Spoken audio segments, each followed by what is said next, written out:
মিহির,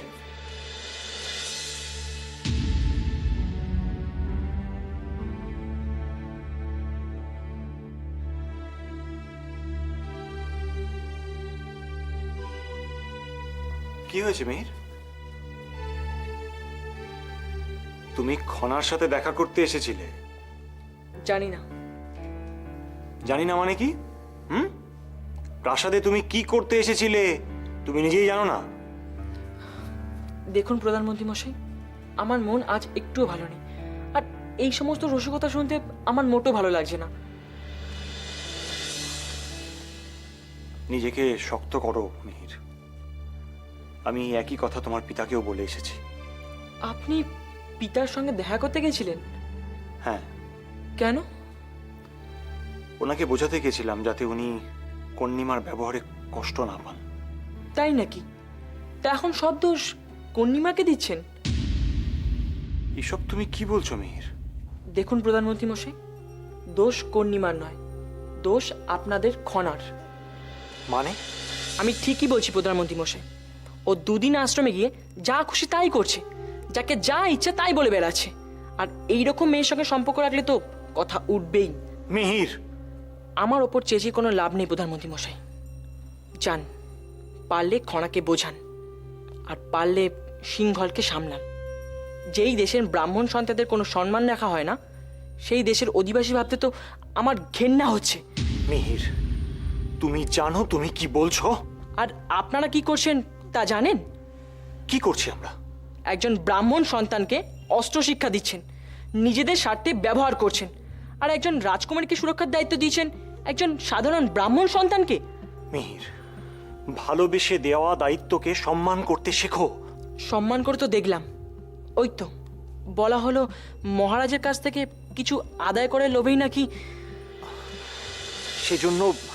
সেজন্য আমরা ক্ষমা প্রার্থী। আর আমিও ক্ষমা প্রার্থী যে আপনাদের ভালোবাসার প্রতিদান মন থেকে দিতে গিয়েছিলাম। মিহির, মিহির, মিহির শোনো, তুমি বা খনা কেউই দোষী নও। আপনি কি মনে করেন খনা দোষী নয়? আমি এতটা ছেলে মানুষ নই যে বন্ধুত্বের মর্যাদা দিতে জানে না, সে আমার চোখে খুব বড় দোষী। খনা বন্ধুত্বের মর্যাদা দিতে জানে না? বললাম তো, দিতে জানে না। তাহলে সে কেন তোমার অস্ত্র শিক্ষার অধিকারের জন্য লড়াই করতে গেছিল বলো? নিশ্চয়ই তার পিছনে কোনো স্বার্থ ছিল। মিহির,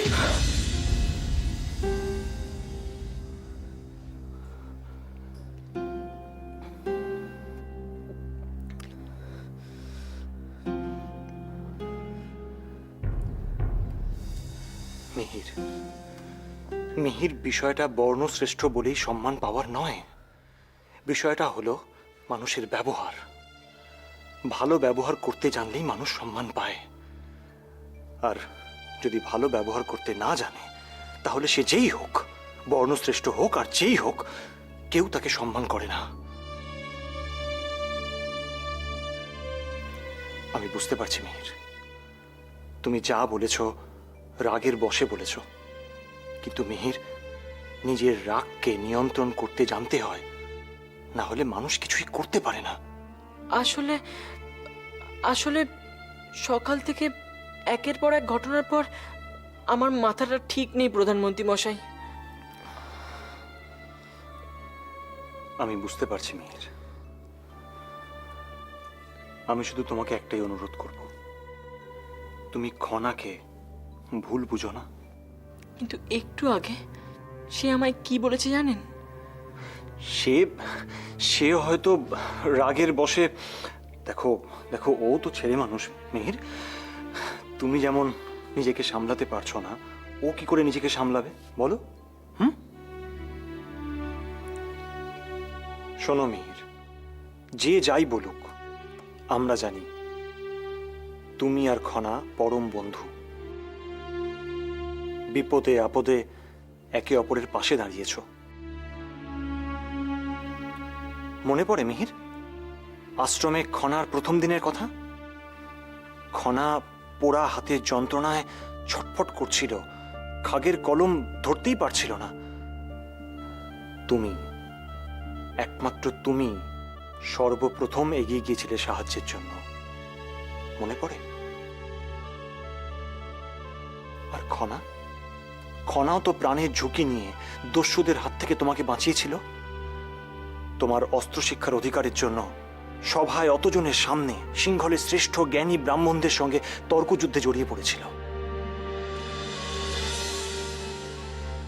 এরপরেও কি তুমি বুঝতে পারছো না তোমরা পরস্পরের কতটা? প্রধানমন্ত্রী মশাই, আমায় ক্ষমা করে দিন প্রধানমন্ত্রী মশাই, আমার ভুল হয়ে গেছে। মিহির, মিহির, ভুল আমরা সকলেই করি, কিন্তু আসল কথা হলো সেই ভুলটা বুঝে সংশোধন করা। মিহির, তুমি আর খনা ঘনিষ্ঠ বন্ধু, একে অপরের পরিপূরক। তাই কারোর কথায় রাগের বশে এই বন্ধুত্বটা নষ্ট করো না। হ্যাঁ, যারা ভুল বুঝছে তাদের বুঝিয়ে দিও সত্যিটা কি। বুঝেছো?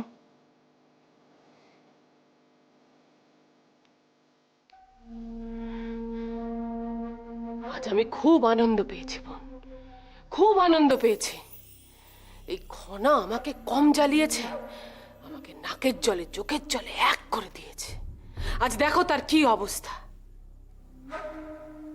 বোন, খেলা যদি এইভাবে চালাতে পারি তাহলে আমাদের আর কে রুখবে? শুধু খনা কেন, গোটা সিংহল যন্ত্রণায় ছটফট করবে। সেই দিনের আর বেশি দেরি নেই, হয়তো কালই। দাঁড়াও দিদি, এখনই অতটা নিশ্চিন্ত হয়েও না। মানে এখনই অতটা নিশ্চিন্ত হওয়া ঠিক হবে না দিদি। সে কি, তুমি যে বললে চিন্তার কিছু নেই? বলেছিলাম ঠিকই, কিন্তু জানো দিদি, মানুষ যখন নিশ্চিন্ত হয় তখন সে অসাবধানী হয়ে ওঠে, আর অসাবধান হলে চারিপাশ থেকে বিপদ তাকে চেপে ধরে। কেন আবেরি, তুমি কি কোনো বিপদের সম্ভাবনা টের পাচ্ছ? না, ভাবছিলাম ধরো তোমার কথা যদি সত্যি হয়, যদি খনা আর মিহিরের আবার মিলমিশ হয়ে যায়। হ্যাঁ, সে তো হতেই পারে। খনা আর মিহিরের বন্ধুত্ব অনেক ছোট বয়সের, তাতে চিড় ধরানো কি এত সহজ? না, তার মধ্যে রয়েছে সমৃদ্ধি আর জয়দ্রথ। ওরা কি এ ব্যাপারে চুপচাপ বসে থাকবে? কি হলো, কিছু বলছো না যে? কি ভাবছো? না, ভাবছিলাম ধরো খনা যদি বুঝতে পেরে যায় তার আর মিহিরের অশান্তিটা ইচ্ছা করে বাঁধানো হয়েছে, ও যদি জানতে পেরে যায় যে পুরো ব্যাপারটাই আমার মস্তিষ্ক প্রসূত, ও কিন্তু আমায় ছেড়ে দেবে না দিদি, আর তোমাকেও ছেড়ে দেবে না। কেন? আমি আবার কি করলাম? তুমি গিয়েছিলে না দেখতে ওরা কতটা চলছে? আবার আগুনটা যখন নিভে আসছিল তুমি উস্কে দিয়েছিলে। সে তো আমি তোমার পরামর্শ মতো করেছি। জানি, সব দায় আমার। আর ভবিষ্যতেও যাতে নিজেকে আর তোমাকে বাঁচিয়ে চলতে পারি সেটাও আমায় দেখতে হবে। তাহলে তুমি এখন কি করবে বলে ভাবছো? দাঁড়াও, একটু অপেক্ষা করো দিদি, ব্যাপারটাকে বুঝে দেখি সভাটা নিয়ে ওরা ঠিক কি করতে চাইছে। সভা আদৌ হবে কিনা, নাকি সবাই মিলে এটা আটকানোর জন্য একটা মোক্ষম চাল চালবে। আবিরে, তাই যদি হয় তাহলে কি করা হবে তখন? কি আর করা হবে, বুঝবো ভুলটা আমাদেরই, প্রতিপক্ষকে দুর্বল ভাবাটা আমাদেরই ভুল। বোন, সে সম্ভাবনা নেই। কে রুখে দাঁড়াবে? খনা। সে তো এখন বিরহ যন্ত্রণায় ছটফট করছে। ধৈর্য ধরো দিদি, আর একটু অপেক্ষা করো, সে আরও যন্ত্রণায় ছটফট করবে। তবে তার আগে প্রার্থনা করো যাতে সভাটা ঠিক সময় হয়।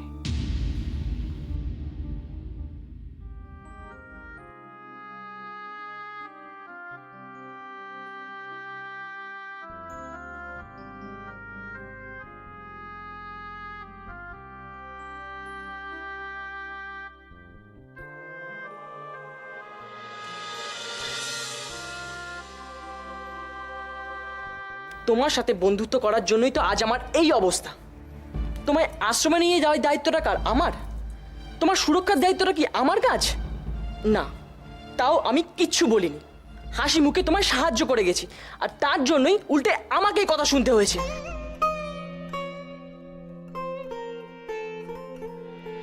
তুমি নিজেকে কি মনে করো বলো তো? তুমি যাই বলবে লোকে তাই শুনবে, তাই মেনে নেবে? ক্ষণা বেশি বাড়াবাড়ি করো না। তুমি কি ভেবেছো দুদিন আশ্রমে যেতে না যেতেই তুমি সবকিছু জেনে ফেলেছো? সবকিছু জানো?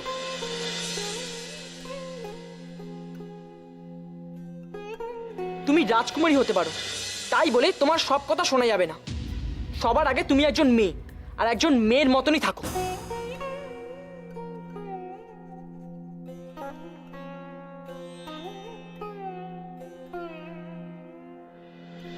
তুমি বড্ড বেপরোয়া হয়ে গেছো না? ধরাকে সরা মনে করছো? দুদিন আশ্রমে যেতে না যেতেই এই অবস্থা? না জানি শিক্ষা লাভের সমাপ্তিতে কি করবে। মিহির, তুমি আমি দস্যুদের হাত থেকে বাঁচাইনি, তোমার অস্ত্র শিক্ষার অধিকারের জন্য আমি লড়াই করিনি, সেগুলো তুমি যে একবারও বলছো না যে। তার জন্য তুমি আমার মাথা কিনেছো, আর সেই জন্যই আমায় তোমার কাছে মাথা নিচু করে থাকতে হবে? না, আমি এখন সব একাই পারি খনা। তোমার আর সাহায্যের আমার কোনো প্রয়োজন নেই। মিহির, তুমি আমার সাথে এরকম ব্যবহার কেন করলে? তুমি কেন বুঝলে না যে আমার কোনো দোষ নেই?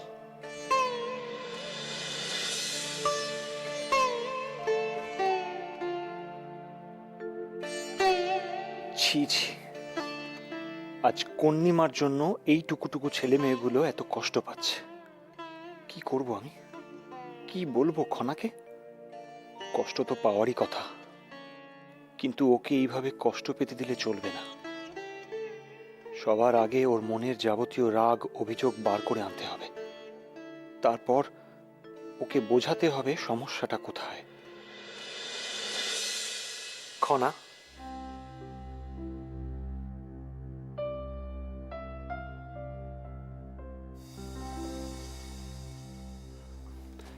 মিহির তোমাকে কি বলেছে? বলো, মিহির তোমাকে কি বলেছে? তুমি বলবে না তো? আমি বুঝতে পারছি মিহির নিশ্চয়ই তোমার সঙ্গে দুর্ব্যবহার করেছে। এত বড় সাহস মিহিরের!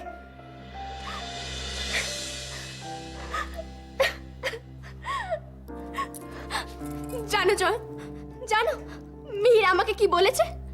আমি নাকি বেপরোয়া হয়ে গেছি, যাকে যা মনে করছি বলছি, ধরাকে সরাকে মনে করছি। যাকে আমি এত ভালো বন্ধু ভেবেছিলাম সে আমাকে এরকম কথা বললো। জয়, কেন বলেছে জানো?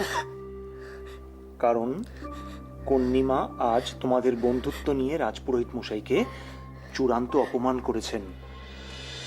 তার জন্য রাজপুরোহিত মশাই মিহিরকে খুব বকাবকি করেছেন, আর তাই মিহিরের সমস্ত রাগ গিয়ে পড়েছে তোমার উপর।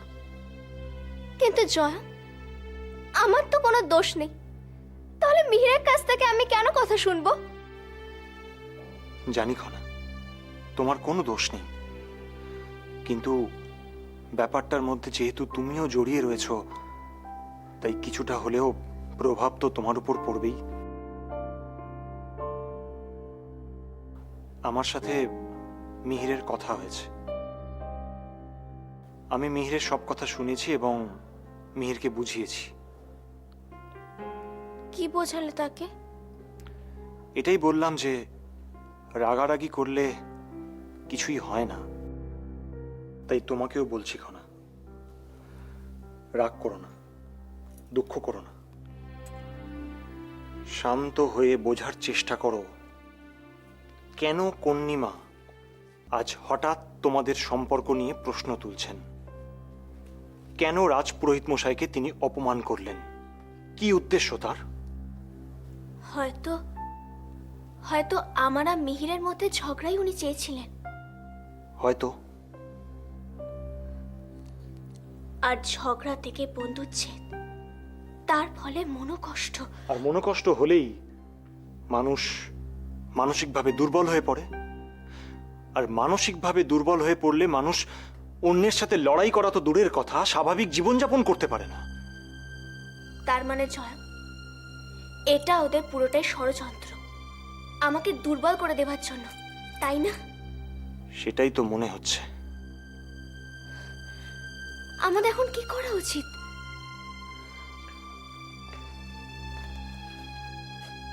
খনা, আমাদের এখন খুব সাবধানে থাকতে হবে। প্রতিটা পদক্ষেপ খুব বুঝে শুনে ফেলতে হবে, যাতে ওরা কেউ বুঝতে না পারে যে আমরা ওদের চক্রান্তর ব্যাপারটা ধরে ফেলেছি।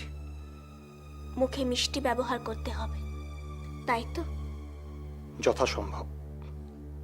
কিন্তু জয়া, তাতে লাভ কি?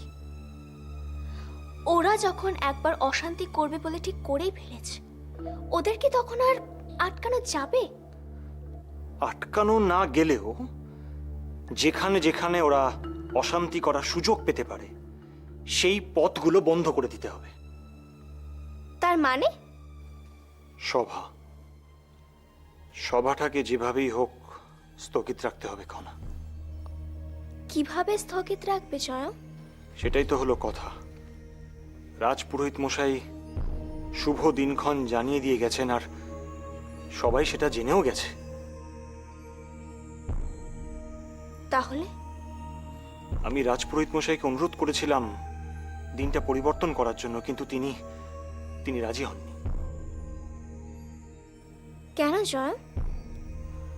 স্বাভাবিক, ওনারও তো একটা সম্মান আছে।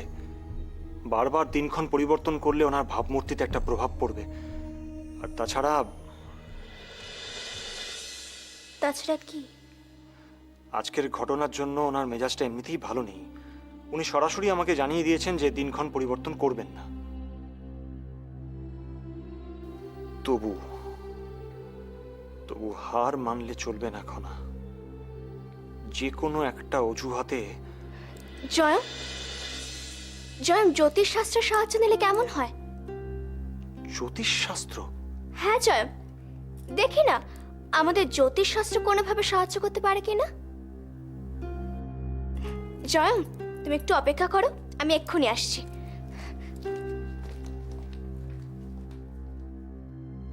জ্যোতিষ শাস্ত্র কিভাবে সভা স্থগিত রাখার ব্যাপারে আমাদের সাহায্য করতে পারে? কিন্তু খনা যখন বলছে তখন একবার চেষ্টা করে দেখা যেতেই পারে। একটা না একটা পথ নিশ্চয়ই বেরোবে।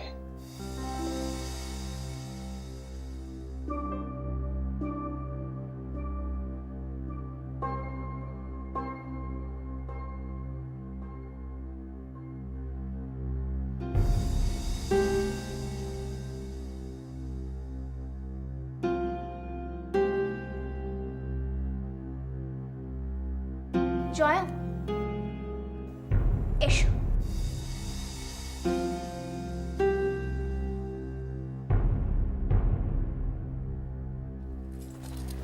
জয়া, এবার বলো তো রাজপুরোহিত মশাই কি শুভ দিনক্ষণ জানিয়ে গেছেন?